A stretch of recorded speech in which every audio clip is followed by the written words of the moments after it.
with Cinema Wellman. I am your host, David, and today we're going to continue our And Introducing series by highlighting 7 performers who earned this credit and later went on to earn Academy Award nominations. Not wins, mind you.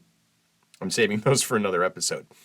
Now that 2 such lists exist from previous episodes, Tilly Losh's And Introducing episode was a solo show. Whenever we do one of these episodes in the future, I'll make additions to the existing lists as I watch new movies. Since I started keeping track a couple of years ago, I've seen 77 performers given this special credit. If you ever see a movie that has an And Introducing credit in it, please let me know. cinemawellman@gmail.com or on posted on the Instagram or the Twitter. Take a picture if you can. Always interested in seeing those. There are a few new additions to the And Introducing a Bunch of People list. We did that episode earlier. Moonrise Kingdom introduced both Jared Gilman and Kara Hayward. Point Blank introduced John Vernon and Sharon Acker. The Pink Panther introduced Fran Jeffries and the Pink Panther. And 0 Hour, which I've already spoken about, Peggy King, Charles Quinlivan, Carol Eden, Steve London, Raymond Farrell, and John Ashley. So they've all been added to that list. A little extra info regarding these folks. Moonrise Kingdom, Jared Gilman and Kara Hayward are still young and will be adding to their filmography, no doubt. Point Blank, John Vernon had a long career as a character actor and is probably best known for playing Dean Wormer in National Lampoon's Animal House. Fat, drunk, and stupid is no way to go through life, son. Sharon Acker had a decent career, most of it in television work. The Pink Panther, Fran Jeffries had only 7 total credits in her brief career, 5 film and 2 television shows. The Pink Panther, on the other hand, appeared in at least 5 movies with Peter Sellers and had a successful television show of his own. He now sells fiberglass.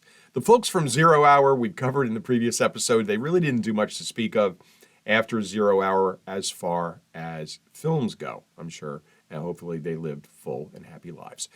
There's also one new entry to our And Introducing one and dones, and this list is people that got an And Introducing credit, and that was it. They never made another film. In the documentary The Pez Outlaw, Steve Glue got this special credit as himself. Hopefully he will remain on this list and not make any more movies. If you see The Pez Outlaw, you will know what I mean. All right, on to today's list. The following 7 performers were given the And Introducing credit and later went on to be nominated for Academy Awards. What foresight by the filmmakers to spot their talents early on. Downright Criswellian.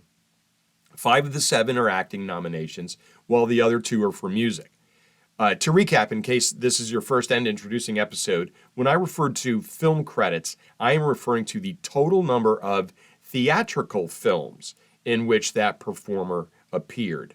Uncredited performances, appearances in short films, made-for-television movies, and television shows are not included in that number. I listed today's performers in alphabetical order, and they're also pretty close to being in chronological order as well. So let's get back in the saddle and head to 1942. That cowboy singing star, Gene Autry, was introduced in Manhattan Merry-Go-Round in 1937. Gene Autry had 95 credited roles, and this was his 22nd. I don't know why it took him so long. 1942 Oscar nomination for Best Original Song, Be Honest With Me, from Ridin' on a Rainbow. Let me begin by saying that Gene Autry really wasn't much of an actor. He was, however, successful and talented at just about everything else he did. Autry, known as the Singing Cowboy, starred in extremely popular cowboy serials in the 30s and 40s. He enlisted in World War II and then returned to the movies post-war. He wrote over 200 songs, one of which, Be Honest With Me, was nominated for an Academy Award. I honestly can't recall any of Autry's films. I'm sure I've seen some, but I really don't have any recommendations, which I hope to have for the rest of the performers on this list. Autry retired from acting in the early 60s and became a multimillionaire from investments in hotels, real estate, radio stations, and the then California Angels baseball team. I also read that he was the first artist to ever sell out Madison Square Garden in New York City. I would have lost that bet. Next, Karen Black is given the end introducing credit in You're a Big Boy Now in 1956. Karen Black had 137 credited roles, and this was her second. She received the 1971 Oscar nomination for Best Actress in a Supporting Role in Five Easy Pieces. Easy Rider made Karen Black a star in 1969, but it was her performance in Five Easy Pieces that earned Black her one and only Oscar nomination. I'm not saying that Black was typecast, but many of her memorable roles have her portraying waitresses, sex workers, or ditzy girlfriends, and she played them all quite well. My favorites of hers are The Great Gatsby, Alfred Hitchcock's final film, Family Plot, in which she plays a jewel thief, and I spoke about this before, the made-for-TV movie Trilogy of Terror, which was featured in our 11th episode this season. That's the one with the little Zuni warrior god that's terrorizing her in her house. Ms. Black passed away in 2013 at the age of 74. Next on the list is Chris Christopherson, given the introducing credit in Cisco Pike in 1971. Christopherson has, to date, 75 credited roles. This was his second. He received a 1985 Oscar nomination for Best Original Song Score for Songwriter, which I ripped in an episode earlier. Chris Christopherson sounds like a very interesting guy. I could listen to him talk all day with that gravelly voice. He's an accomplished singer, songwriter, musician, and a licensed helicopter pilot. And I only mention that because I read this story that he once landed his helicopter on Johnny Cash's lawn to drop off some tapes for Cash to listen to. Christopherson's Oscar nomination came in a film that made a worse list here, but that doesn't mean he's without talent. My favorite films of his are A Star is Born. He was in the version with Barbra Streisand. Semi-Tough, and believe it or not, Convoy. Guess who else was in Convoy? Ali MacGraw, who received an introducing credit in 1969's Goodbye Columbus. Only 9 credited roles, but this was her very first.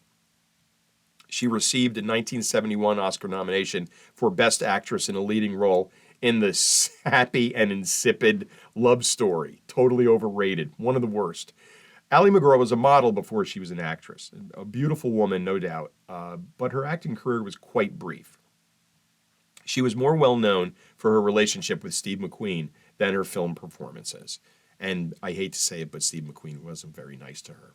I love Steve McQueen, but I hate the way he treated women. Stuff that I've read. Disappointing. My favorite films of Ali MacGraw are The Getaway with McQueen and Convoy with Chris Christopherson. Certainly not that drivel love story. Ugh. Next, 1956, Don Murray is given the end introducing credit in Bus Stop. He had 34 credited roles, and this was his very first. He received a 1957 Oscar nomination for Best Actor in a Supporting Role in Bus Stop. He's the only one on this list that has that distinction. His Oscar nomination was for the film that he also had the end introducing credit. Don Murray's mother was a member of the Ziegfeld Follies troupe for over 20 years, and his father was a dance director and stage manager. No wonder he went into acting. I love that. My favorite movie featuring him is Conquest of the Planet of the Apes. I never watched Knots Landing. His last film was in 2021. Rosie Perez is next in Do the Right Thing from 1989. 37 credited roles, and this was her very first. She received the 1994 Oscar nomination for Best Actress in a Supporting Role in Fearless. I mentioned Rosie Perez briefly in the City Spotlight New York episode while talking about Do the Right Thing. Her boxing in front of a variety of backgrounds to Public Enemy's Fight the Power is still one of my favorite opening credit scenes. My favorite film of hers, besides Do the Right Thing and Fearless, is The Dead Don't Die. If you haven't seen that and you like Bill Murray and you like Adam Driver, and you like Jim Jarmusch films, I can never pronounce his name. That's really good. I thought that was excellent. The Dead Don't Die. That's not related to this, but I need to watch that again. Ms. Perez's last film was in 2021, and she's been doing a lot of TV work lately. And our last performer to be granted the coveted and introducing credit, and later to be Oscar nominated, is, from 1976's Voyage of the Damned, Jonathan Pryce. Mr. Pryce's 77 credited roles to his credit. This was, to date, I should say. This was his very first.